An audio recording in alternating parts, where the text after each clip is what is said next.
想要了解如何用英文聊最新的银行业危机吗？在接下来的几个单元，想要来分享有关 banking crisis 所具备的单字以及必备的句型跟知识。Are you ready? Let's get started.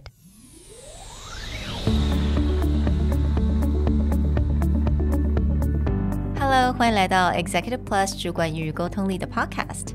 I'm Sherry, an educator, certified coach, and style enthusiast. 我相信专业有效的沟通是语言跟逻辑的完美结合。And I'm Nick, a startup consultant, corporate trainer, and late-night gaming junkie. I believe great communication requires the right mindset and solid frameworks. 我们希望带给大家职场英语的技能、跨文化沟通技巧与其他能帮助您成为出色领导者的工具。Join us each week as we share our experience, research, and methodologies to take your communication and language skills from good to great.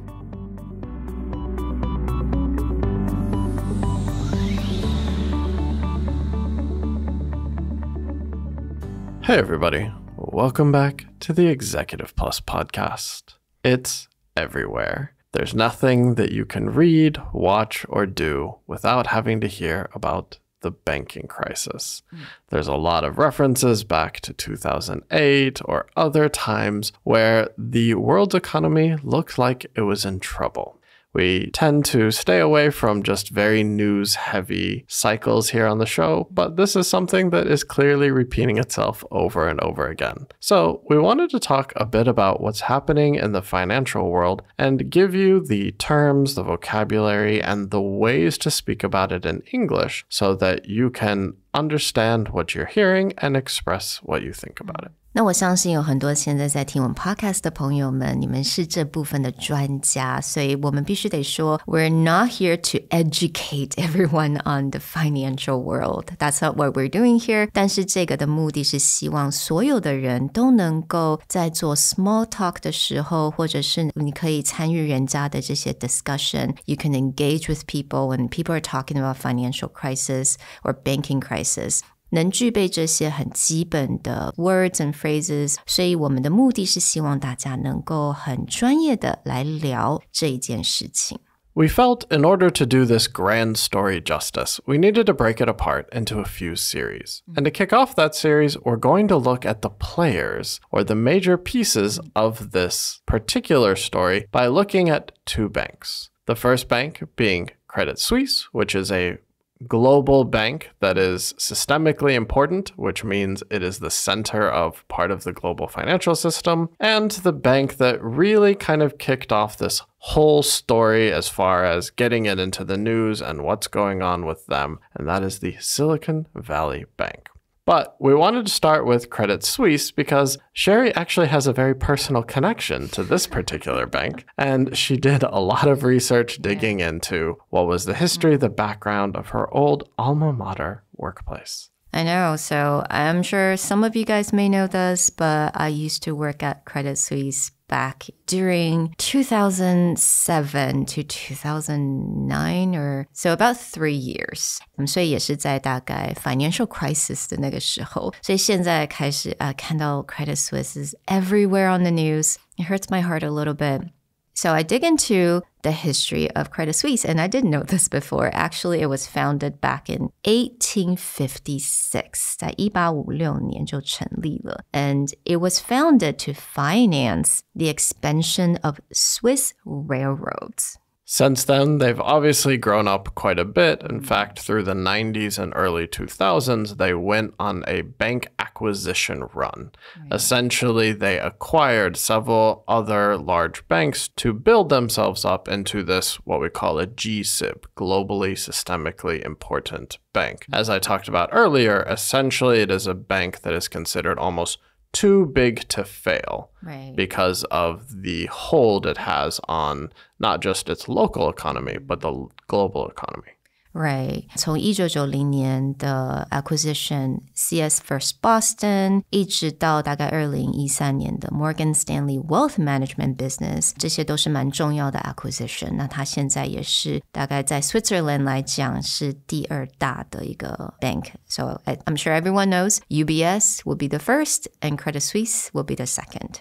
So in the case of Credit Suisse, what makes it so important recently is that it's a bank that holds a lot of money for several of the world's billionaires, and including a sovereign wealth fund among its biggest clients. Yeah, 那大家都应该知道，在 UBS 跟 Credit Suisse 来讲，他们的重要的客户都是这些非常有钱的人 right? Their wealth management would be like the most important part of the business. And actually for Credit Suisse, 已经很多年他们都很希望能够把这个 investment banking 的部分能够去除掉，然后只留下它这个 wealth management. But so basically with that, what went wrong? Like what really happened to Credit Suisse that leads to the collapse of Credit Suisse right now? 那其实它中间有蛮有趣的一些故事。There were a lot of scandals, like a ton of the scandals with multiple players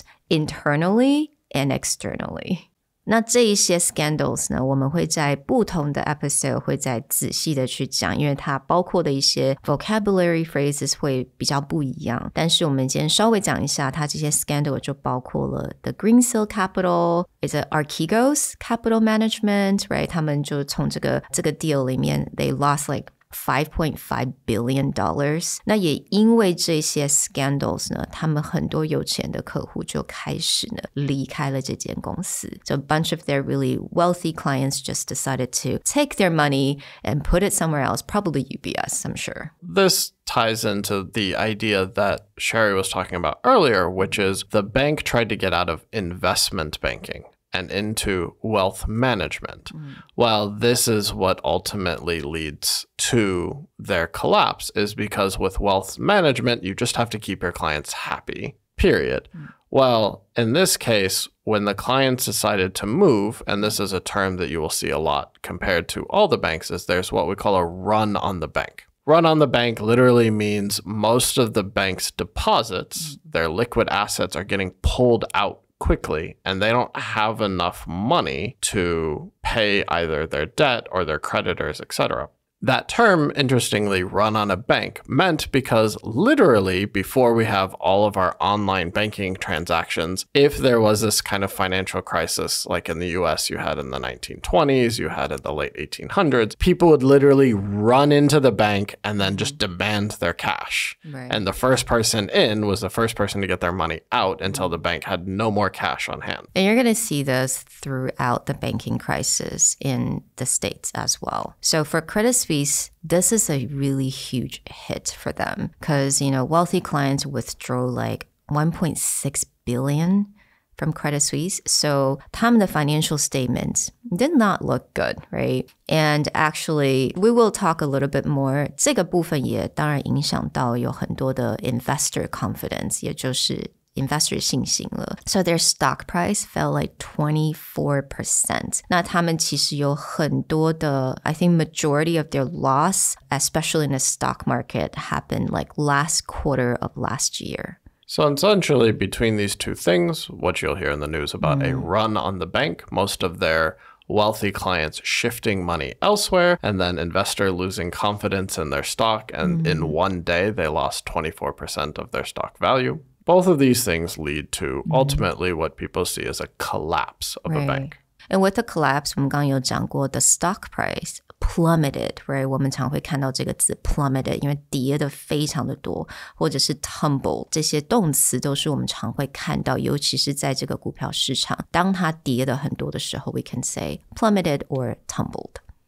So what happened next with Credit Suisse is that during an interview with their biggest investor, which is Saudi National Bank. Saudi National Bank, they own like 9.9% of Credit Suisse. And during the interview, someone asked them, are they going to invest more? 那其实他的回应是说 No.We are not going to invest more. 其实应该是不行 They could not invest more because of the regulation. 但是这个时候因为 SVB 正在发生 So people are like, oh my God, even the biggest investor are not investing more. This is horrible. And their stock plummeted even more at this point. This is one of those situations where, again, through the communication, the person who answered that question, at least in the sound clip most media used, just sounded like, no, we're not doing that. And people took that as a confidence. Yeah.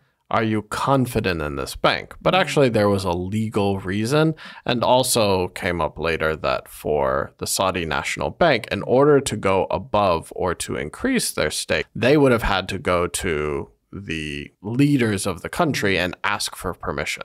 So this was not something where the bank just could go, yeah, sure, we'll invest more. That's not a problem. There was so many what we call red tape. Right. There was so many barriers for them to be able to get in that they couldn't do this. So this is where you see an increasing loss of confidence in investors. Anyone who still has their money in starts pulling it out. So now we talked about generally what happened to Credit Suisse. Let's talk about the bank that started it all, which is SVB. Now, some people may argue a few other crypto banks collapsed first before SVB hits its bottom, but I still think that for the majority of people, this is the center of where this current crisis starts. So with Silicon Valley Bank, a little bit of its history, it was actually started in 1983. And the myth, although it was on the website of the company, is that it gets started over a poker game. Essentially, it was like a poker game where two people are discussing whether it makes sense that there's so much capital and venture capital is really starting to pick up. That point is there might as well be a bank that caters towards this particular demographic. And it becomes the center of the VC and startup world for a lot of Silicon Valley. Now, a little side note, 我们刚刚讲到 Credit Suisse, it's like the really big bank that's hard, should not fail. 那 Silicon Valley Bank, 它就是我们所谓的 regional bank。Regional 也就是比较小型的，你可能在美国有很多不同的城市，你会发现他们有个他们有小型的这些 bank。那 Silicon Valley Bank obviously 他们其实它就是来 cater to VC, which is 创投 and a lot of tech startups, right? 有非常多的一些新创的，尤其是科技新创公司。Now, one thing to keep in mind is even though we use regional bank, don't consider it small. For the US, actually, SVB was the 16th largest bank. But you'll see a lot of these banking systems in the US grow because they originally started by one region or one area and catering to a very specific audience, and then they grow over time. So for SVB, majority of the clients, as we said, would be venture capital, tech startups, and a lot of wealthy tech workers as well. Probably a lot of people are familiar with the news, but let's talk a little bit about what went wrong here. During the pandemic, 在 pandemic 发生的时候, the bank was doing really, really well, right? The bank was flooded with cash. 那个时候的 tech, 大家应该都还记得 tech like stock price skyrocketed. There's so many people flooding into their bank to deposit cash. The deposit tripled in 2 years to like $189 billion. In 2021, SVB was very profitable, actually the most profitable that year. And so with these profits, SVB actually took this cash and they bought these long-term US treasuries and mortgage securities, which is on the surface may sound reasonable because they're going, okay, we're not going to gamble this money. We're not just going to throw it into the stock market necessarily. We're going to put it in these long-term assets. Well, this is where they actually got themselves in trouble because their securities portfolio goes up by about $100 billion in a year. But now, when in 2022, now 2023, the Fed, the Federal Reserve, starts increasing interest rates, these bond prices drop.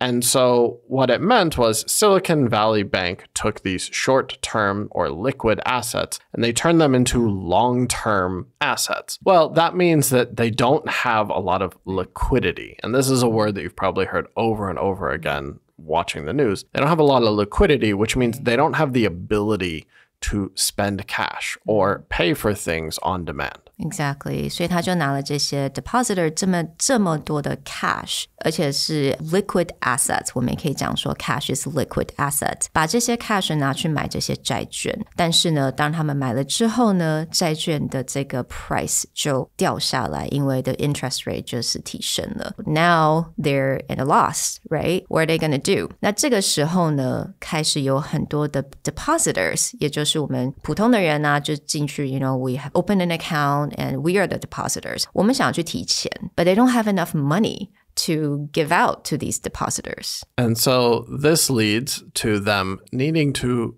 do what we say, shore up their accounts, which is they need to find cash in order to cover everyone's account within the bank. And in order to do that, they actually have to sell some of these long-term assets they just bought at a loss. Well, funny enough, we actually got an article sent to us by Andrew where he said, this is going to be huge. And it was basically an article talking about the press release of Silicon Valley Bank, where this is one of like the worst press releases I've ever read. And I think it's on purpose because they wrote down all this really complicated financial jargon. Yes. And in the middle of their press release, they said, oh, by the way, we lost $1.8 billion in financial losses while we were trying to get cash to improve our bank account situation. Exactly, right. So that was really what really hit a lot of the depositors, all these startups. 这个时候大家开始紧张了 right? 看到这个很奇怪的 press release, 前面讲了 I remember like the first paragraph, it's so long. 然後每一個句子大概都是2-3行 And then all of a sudden, 你就看到下一個 paragraph, which is like only 2 sentences. And that's all it says. Like, oh yeah, we're at a loss from $1.8 billion.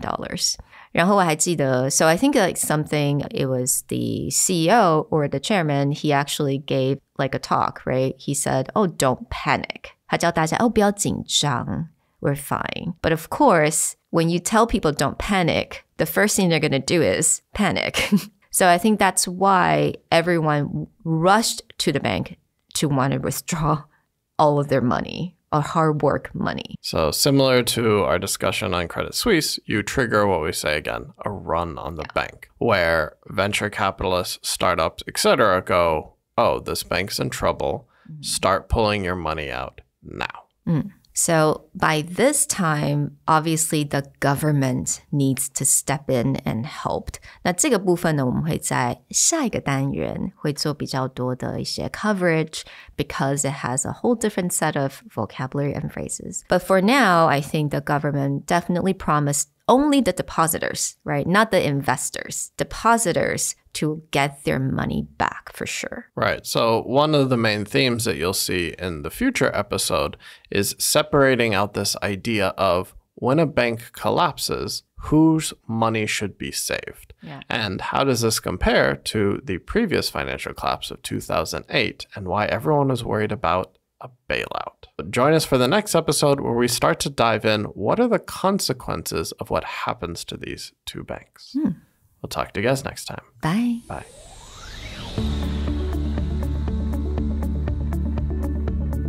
The Executive Plus podcast is a Presentality Group production, produced and hosted by Sherry Fang and Nick Howard.